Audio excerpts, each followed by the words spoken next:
On it. Freaking dead bodies.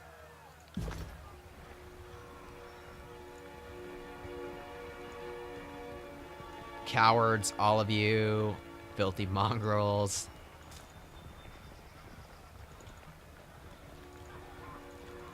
Okay, Fifth Eye. Nope, there was nothing else. Just...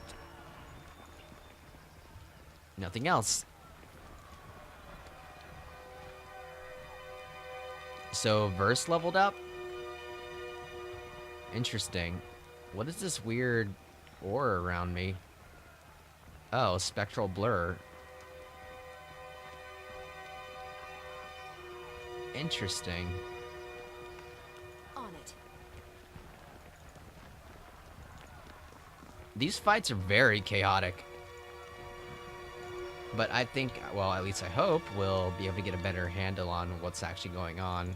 Can't do that. I have played not Infinity Engine. Is this by the Infinity Engine? Well, I haven't played Baldur's Gate. I have played Neverwinter Nights. But Neverwinter Nights plays a lot differently than this game. Because in NWN, you only control one character, really. Everyone else you control through, like, commands. Like, voice commands and whatnot.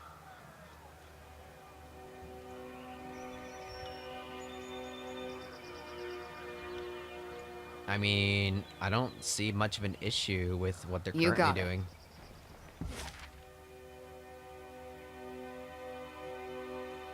I want to go to the remote settlement.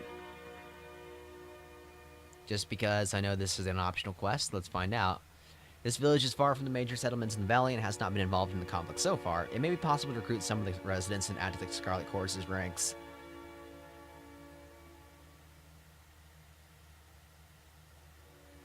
Could we not do both? Whatever, let's go to the remote settlement.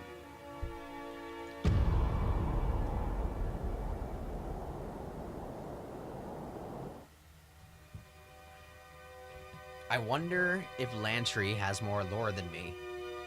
Very curious about that. The Way of the Horde. Travel to the remote settlement. Convince the settlers to join the chorus. I guess that's... Can't do that. I guess that's what we're doing. First, I will loot you all, because that'll happen. Where is the hotkey? Quiet down! Okay, Alt.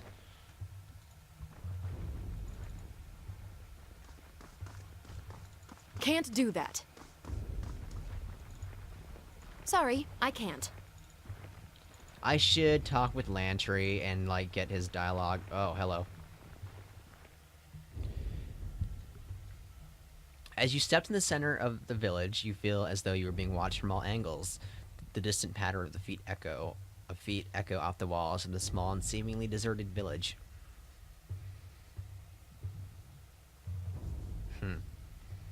Interesting.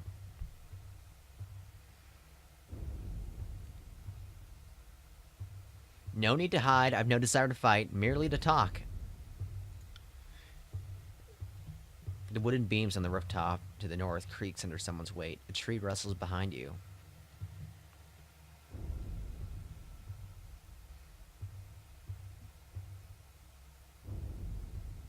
Let's remain silent and just listen. Really? A voice bellows from the rooftop with a cackle. Go home to your overlord! Are you attacking me? Oh, the Vendrian Guard is here. Whoops. Sorry. Sorry, friend, but you won't be leaving here in one piece. We'll send your head back north. I want your folks to see what happens to those who invade our lands. Well, you're about to have the opposite effect happen to you. So I say we get Lantry over here, and then he could do whatever he wants. Look at that! Beautiful! Titan's Touch. He's a healer, is he? Quicken is apparent. For a lasting duration, I'll take that, yeah.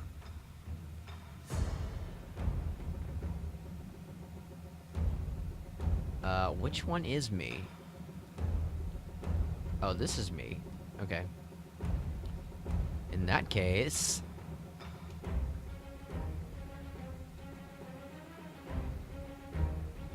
let's go Sunder.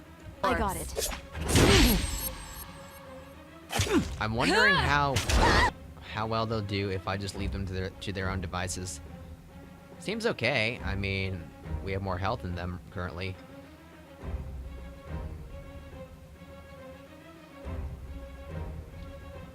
I guess they're in calm now.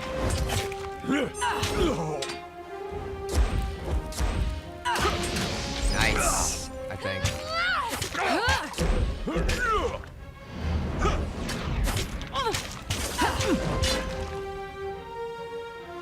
Sunder's almost off cooldown, so might as well use that.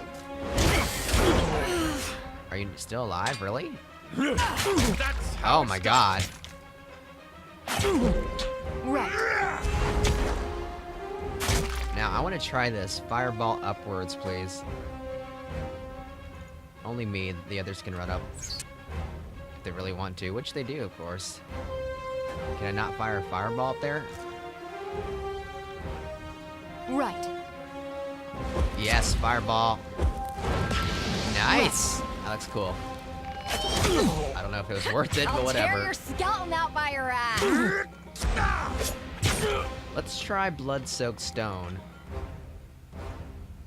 I'm not dead yet. I feel faint. Oh, Lantry. On it. Why can't I go over here and just... It's a hit! Oh my god, that's... Well, Lantry's okay. Hello. Hi. We did well. Scarlet Fury. Flicking the bronze tip of her blade, a Scarlet Fury strolls into view with a smug smile, flanked by an entourage of soldiers. Not bad. I'd have piled up the same number of corpses in half the sword strokes, but, well, where are my manners? One ought not to criticize help so generously given. She sweeps her arms wide in an exaggerated, mocking bow. You have my deepest and sincere gratitude for putting these Vendrian piss ants in my place. For gutting those... Vendrian piss ants in my place, rather.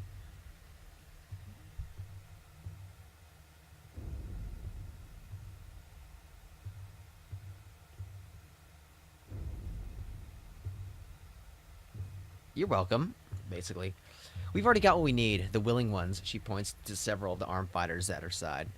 We were hoping a different face might convince the remainder to join us, but alas, we can't win them all. Can you? Can't win them all, can you?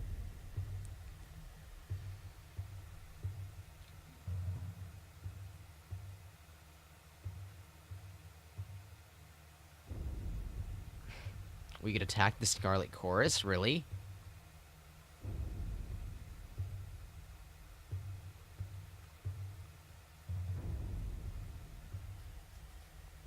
Yet I seem to have killed all your would-be conscripts. Apologies. She shrugs with a smirk. These things happen. Look, you've done us a favor, and it was a real pleasure watching you fight. We'll clean up here. The Fury nods briskly, and for a short instance, is sincere as she addresses you. I do thank you for the assist, Fatebinder. Okay, well, you know, Will do. Whatever. You know? We tried, I guess.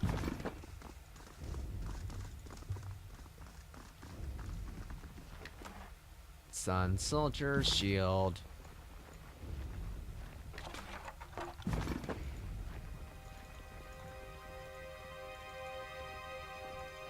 Can't do that. Sorry, I can't. Okay, I guess we're done. Is he wounded? What is this? Why is it a red health bar? Maybe he has less health because he was knocked out during combat. Maybe this is one of those games. Lantry stops his stride, darting his hands around his bandolier and belt, as he softly mouths off a mental inventory of his inked quills. When at last assured his possessions are in place, he looks up at you with a smile. What might that do for you? Who are you? Apologies if I didn't properly introduce myself earlier. All my works are written under the name Sage Lantry of the Vellum Citadel. But aside from proper citations, Lantry will suffice. 5 tomes are bound by my hand, and I've trained letters and numbers to nearly 1,000 minds. But most of that work went up in flames. I'm sure I'm not the only person that tears wondering where life will go after all these messy years. How did you wind up here in Vendrian's Well? When the Vellum Citadel was aflame, when was set aflame by Kyrus' edict, I fled as fast as my knees would carry me. Every direction seemed like a bad idea, but heading to Vendrian's Well seemed the least suicidal option, mind you. I was laboring under the misconception that the Vendrian Guard had surrendered, and that the fighting in the valley had stopped. First looking at his left arm, then his right, he reads through the assortment of notes inked across his skin. Ah, yes. The 7th is the sparring, and that's when I crossed the mountains. That would be 2 days, 3 days after the Vendrian Guard jettisoned their surrender and claimed the citadel in the valley. Or jettisoned, rather. The Vendrian Guard nabbed me and several other sages moving through the valley. The other sages were sympathetic to the Vendrian Guard. As for me, I just agreed so as to not get everyone killed. I think defying the Overlord is a really slow and stupid form of suicide. I need to know more about you and understand more quests. Let's see. Born in Sunder, no kids. What few longings of fatherly love I've got in my heart are satisfied by taking care of carrier birds. Learned my sigils and spells about 30 years back, and being able to defend myself has opened a life field of study. A life of field study. And haven't grown tired of the wandering just yet. I've written on all matter of subjects, magic, birds, language, geometry, but my main focus has been chronicling. I find there's no finer pursuit than recording the events of our times. There will always be legends of what happened, and someone ought to be making note of the real thing. Aside from that, I don't know. I practice centering stance, draw portraits, make my own inks, and have a sharp aversion to autobiography. I'm about as boring as watching coral grow. Okay. Tell me about your work with the Oathbreakers. The Vendrian Guard has several noble born in their ranks, and they know their letters. The problem is, they come from noble houses scattered around the realms, each with their own private script. That's where sages and I come in. Between us, we're familiar with all the regional script to translate and coordinate.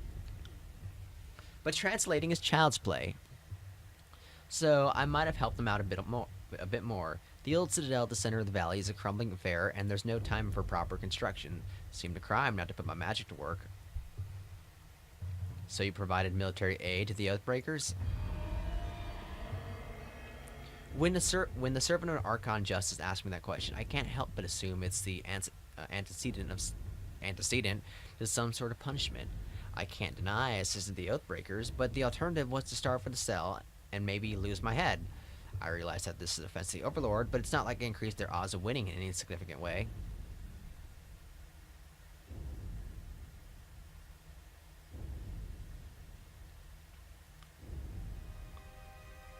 Intent matters. You were doing what you needed to survive. Well, I trust my future actions will show that I mean to be of service, not a source of problems. What else can you tell me about the Oathbreakers and their forces? The Vendrian Guards surrendered back in 429, and while a lot of them were conscripted in the chorus, 3 of the leaders, Captains Ari, Matani, and Florian, never turned themselves in. Instead, they hid in the valley, gathering what resources they could until they could challenge the local garrison. At highest count, earlier in the year, they numbered over 400, their yanks swollen by soldiers of Haven and Azure that survived the war. They are a dying breed. These Oathbreakers, most in the tiers, have finally come to realize that Kyrus has already won. And before you ask, as a connoisseur of the inevitable, I have made my peace with the Overlord and bow to his might. What did you learn of their plans in your time there? It won't surprise you to know that their strategy is largely non-existent. They cling to hope that their example will inspire other citizens to come to the valley and join the cause.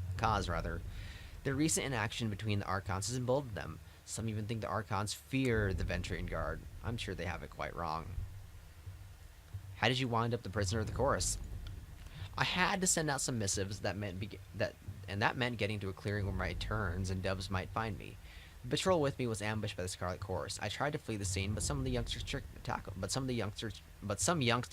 me, and well, out of one fire into another. That's been the running theme of this year. Oh yeah, tell me about it. Tell me about your magic. Oh, I don't like to brag. I don't much like to brag about things like that. Can you teach me anything? Sure. I could show you how to blend your own inks, train birds to think you're their mom, how to turn a goat into parchment, but I'm sure you'd prefer to learn some magic. If the school of ink and quill still mattered, I may be more tight-lipped, but if we're going to travel together, you should know how to mend wounds, rather, especially if I'm killed. Okay. I know the edict still looms, but if you have a few hours, I can show you the basics of healing magic, or at least how I've earned it.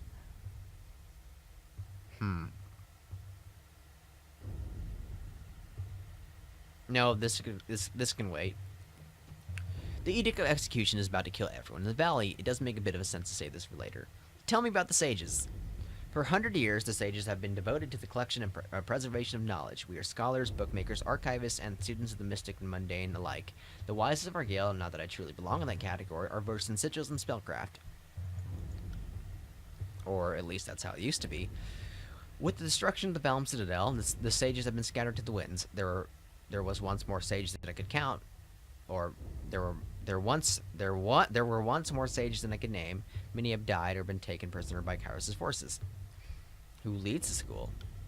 I keep learning more names of those who died during the Edict of Fire, so my information could be obsolete. But with Sage Krebnik considerated, Sage Renata would be the current Bravest. And if she dies, well, fuck. Thanks to the recent deaths, maybe I'll be the next in line. Let's archive rather that away under things. Let's archive that away under things to worry about later. Oh. Wait. Let's archive? No, it's archive, right? Yeah, it's archive. I don't know. I can't read, apparently. In truth, there isn't much guild left to lead. Our library fortresses and shatters our membership in disarray, and it doesn't help that we have something of a spotty reputation here in the tiers, fear magic being something of a local specialty. What do you know of the Valm Citadel?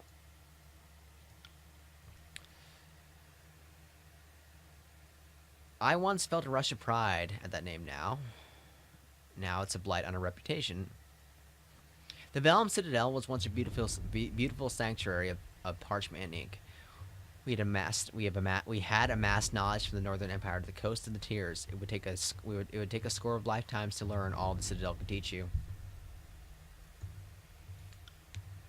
But the sages in charge of the Valm Citadel thought themselves above Kairos' rules. The Overlord learned the sages were copying, spreading lies, and forbidden knowledge. Kairos put an end to the life of the Citadel with his Edict of Fire. Lantry stopped, putting a hand to his face. All that knowledge set aflame. When we bind books, we bind them to last. Our most important tomes are warded against fire and other maladies. Lantry scowls. So many of the books remain intact as the shelf and floor melt away. I suppose it's still there if you want to brave danger and death for it. There's a good reason they call it the Burning Library now. What's your role in the guild? I'm one of the chief writers of the Chronicle. It's our attempt to record the truth of all things in the proper sentence. It's the ongoing life work of generations of sages. And I have the honor of witnessing history and having my vantage point to be a matter of record, rather. Okay. Let's press onward. Let's do it. And I guess we're done here. Sorry, I can't. So let's go elsewhere. Echo Call Crossing.